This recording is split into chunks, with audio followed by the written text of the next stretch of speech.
Hello everyone. कई लोगों के लिए ना 2020 एक काफी सीरियस चैलेंज था और अभी भी है। और ये सिर्फ महामारी और स्टेबल इनकम की वजह से नहीं, लेकिन साथ में अपने चहेते लोगों से दूर रहने की वजह से भी है। कई दोस्त, रिश्तेदार और प्रेमी एक दूसरे से मिल भी नहीं पा रहे क्योंकि एयरपोर्ट्स महीनों से बंद है और पता नहीं ये सब कब खत्म होगा। बेशक कोरोना वायरस से पहले भी ऐसा होता था कि लोग कई सालों तक अपने प्रियजनों से नहीं मिल पाते थे। तो आज हम आपको रीयूनियन की सबसे अद्भुत और टचिंग स्टोरीज बताएंगे जो आपको जरूर खुश कर देगी। तो चलिए शुरू करते हैं।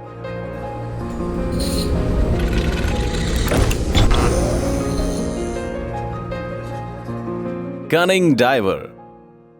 इस महामारी की वजह से ना कई लोग लॉन्ग डिस्टेंस रिलेशनशिप्स में रहने के लिए मजबूर हैं, पर कुछ लोग अपने काम की वजह से सारी जिंदगी इसी तरह बिताते हैं। फॉर एग्जाम्पल मिलिट्री के लोग जो हमेशा किसी ड्रिल्स या कभी कभी युद्ध के लिए अपनों से दूर रहते हैं। ऐसे मामलों में ना सिर्फ उनके परिवार उन्हें मिस करते हैं, बल्कि हमेशा उनकी चिंता भी उनको लगी रहती है। हायरम बॉन्सन यूएस एयरफोर्स के कैप्टन हैं जो साल के ज्यादातर हिस्सा अपने परिवार से दूर बिताते हैं। उनका परिवार ओकिनावा जापान में रहता है और उनकी बीवी और छोटे बच्चे उन्हें बहुत मिस करते हैं। इसलिए कुछ सालों पहले इस अमेरिकन सोल्जर ने उन्हें एक अनोखा सरप्राइज देने का फैसला किया और बिना किसी वार्निंग के वो घर आ गए। ये 2013 में हुआ था। ब्रॉन्सन ने अफगानिस्तान में 4 महीने बिताए थे और वो किसी मिलिट्री एक्सरसाइजेस के लिए अगले 3 महीनों के लिए वापस अमेरिका जाने वाले थे। लेकिन उन्होंने ना अपने परिवार को ये बात नहीं बताई और इन दोनों असाइनमेंट्स के बीच उन्हें घर आने के लिए थोड़ी छुट्टी मिल चुकी थी। उन्होंने अपने दोस्त को इस सरप्राइज की सारी अरेंजमेंट करने के लिए कहा। जब उनका दोस्त हायरम की फैमिली के साथ स्विमिंग कर रहा था तब उसने उन्हें हेलो कहने के लिए कहा और तभी अचानक हायरम एक वेट सूट में पीछे से आ गए और अपने परिवार को सरप्राइज कर दिया। जाहिर है ये देखकर उनकी बीवी और बच्चों की खुशी का कोई ठिकाना नहीं रहा। Are you freaking kidding me? This is Bronson.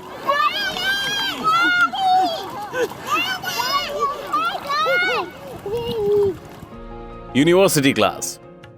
क्या आपने कभी ऐसा सपना देखा है कि आपका एक खोया हुआ भाई या बहन है, वैसे ही जैसे कहानियों में दिखता है, कोई जुड़वा जो बचपन में खो गए हो? लेकिन असलियत में ना ऐसा कभी कभार ही होता है। पर ये कहानी उन्हीं यूनिक स्टोरीज में से। सन 2013 में लिजी वेलवर्डे और केटी ऑल्सन नाम की 2 लड़कियों ने न्यूयॉर्क सिटी की कोलंबिया यूनिवर्सिटी में एक जैसी लिटरेरी क्लास ली। उन दोनों ने तुरंत एक दूसरे का ध्यान खींच लिया, लेकिन ये इसलिए नहीं कि उन दोनों के इंटरेस्ट काफी कॉमन थे जैसा कि अक्सर होता है, बल्कि उनकी पहली क्लास में जब स्टूडेंट का इंट्रोडक्शन हो रहा था तभी ऑल्सन ने देखा कि उनकी जिंदगी में अजीब तरह की समस्या है। और वो बिल्कुल सही थी। क्लास के बाद एक लड़की लिजी के पास आई और उससे कुछ व्यक्तिगत सवाल पूछे। भले उसे ऐसा करना थोड़ा रूड लग रहा था, लेकिन उसके जवाब मिलने पर एक अविश्वसनीय कहानी सामने आई। पता चला कि लिजी और कैटी एक दूसरे की बहनें और बचपन से ही अलग अलग फॉस्टर फैमिलीज के साथ रखी गई हैं। पहली लड़की न्यू जर्सी में रहती थी और दूसरी फ्लोरिडा और लोवा में बड़ी हुई है। उन्हें हमेशा से एक दूसरे का होने का एहसास था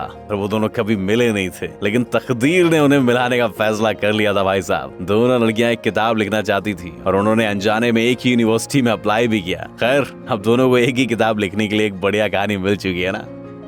स्पेलिंग बी।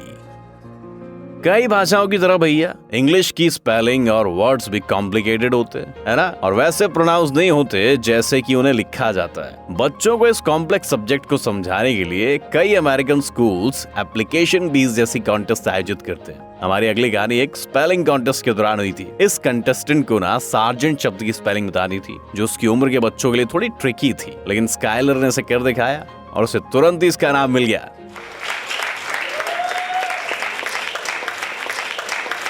स्टेज के पीछे उसके पिता छुपे हुए थे जो अमेरिकन आर्मी में एक सार्जेंट है और वो पिछले 4 महीनों से इराक में थे। Meeting on the border.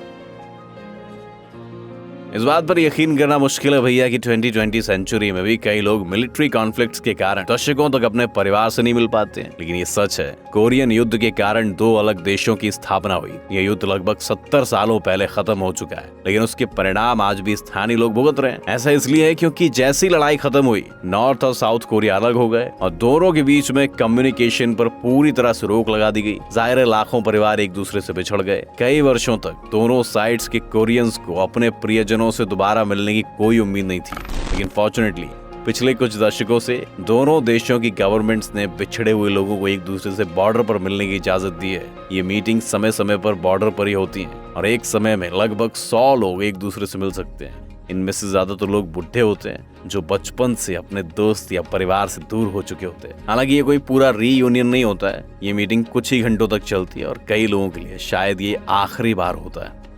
Greetings from the news. Houston Texas के रोडोल्फ टेलर की जिंदगी काफी मुश्किलों से भरी रही है। लगभग 40 सालों पहले जब वो एक जवान सोल्जर थे, उनके हाथों एक गुनाह हो गया था जिसके लिए उन्हें 5 सालों के लिए जेल जाना पड़ा। उनका करियर खत्म हो चुका था, पर जेल से रिहा होने के बाद उन्होंने क्या किया पता है? अपने आप को संभालने के लिए पेंटिंग्स बनानी शुरू कर दी। जेल जाने से पहले उनका एक परिवार था, उसमें 2 बच्चे थे। उन्होंने अपने दूसरे बच्चे केविन को ना सिर्फ एक ही बार देखा था, जब वो जेल में थे। तब से वो दोनों एक दूसरे से नहीं मिले थे और सोचा भी नहीं था कि वो कभी मिल सकेंगे। पर रोडोल्फ को ये नहीं पता था कि केविन पिछले 30 सालों से अपने पिता को ढूंढ रहा था। इस कहानी में टर्निंग पॉइंट तब आया जब केविन कोलोराडो में रह रहा था और उसने टीवी पर एक होमलेस आर्टिस्ट के बारे में देखा जिसकी पेंटिंग्स को पुलिस भी खरीद रही थी। केविन ने टीवी चैनल के ऑफिसर पर कॉल किया और अपने पिता से मिलने ह्यूस्टन चला गया। रोडोल्फ, जो आमतौर पर एक शांत आदमी था, केविन से मिलने पर अपने आंसू नहीं रोक पाया। इससे भी सरप्राइजिंग बात ये थी कि उसने केविन को देखते ही पहचान लिया था। Oh, stinky old man. Bad breath and everything with boy, I'm telling you. The best prize. एक promising young basketball player Norbertas Giga Jacksonville state university की प्रोफेशनल टीम की तरफ से खेलने के लिए लिथुआनिया से यूनाइटेड स्टेट्स में शिफ्ट हुआ। उसके जाने से लेकर 5 सालों तक वो दोबारा यूरोप नहीं जा पाया और उसे ना अपने परिवार से दूर रहना पड़ा। उसका ये टचिंग रीयूनियन उसके कोचेस की मदद से पूरा हुआ। नॉर्बेरास को एक कॉन्फ्रेंस हॉल में एक फिल्म देखने के लिए बुलाया गया। उसे कहा गया कि ये मैच की तैयारी के लिए, और तभी अचानक उसकी माँ सामने आ गई। इस इमोशनल रीयूनियन को देखकर उसके कोचेस भी अपने आंसुओं को नहीं रोक पाए।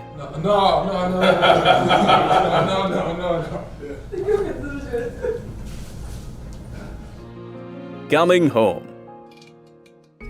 रोशनी प्रीटीज ऑस्ट्रेलिया की फेमस पॉप स्टार है जो 2015 में एक टैलेंट शो से काफी पॉपुलर हो गई थी। उसने लगभग अपनी पूरी जिंदगी टैमवर्थ शहर में अपने फॉस्टर पेरेंट्स के साथ बिताई है, जिन्होंने उसे 1.5 महीने की उम्र में श्रीलंका से अडॉप्ट किया था। लेकिन रोशनी को उनसे मिले सारे प्यार के बावजूद अपने बायोलॉजिकल मदर से मिलने की उम्मीद थी। ऐसा नहीं था कि उसकी माँ को उसकी परवाह नहीं थी, लेकिन उसकी माँ को ऐसा करना पड़ा क्योंकि वो खुद बेहद खराब हालत में रहने के लिए मजबूर थी और वहाँ अपनी बेटी को नहीं रख सकती थी। उसके जन्म के लगभग 3 दशकों बाद रोशनी को आखिरकार उसकी माँ से मुलाकात का मौका मिला। ये मीटिंग काफी इमोशनल थी और ऐसा लग रहा था कि वो दोनों एक दूसरे को परसों से जानते हैं। हो सकता है कि रोशनी ने इसके बाद कुछ नए टचिंग सॉन्ग्स लिखे हो गया। Happy kid.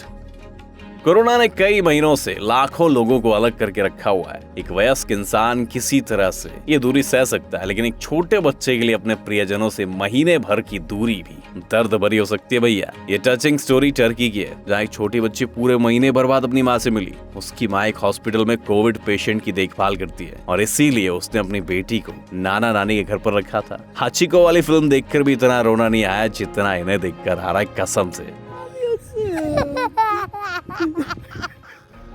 Spiritual connection.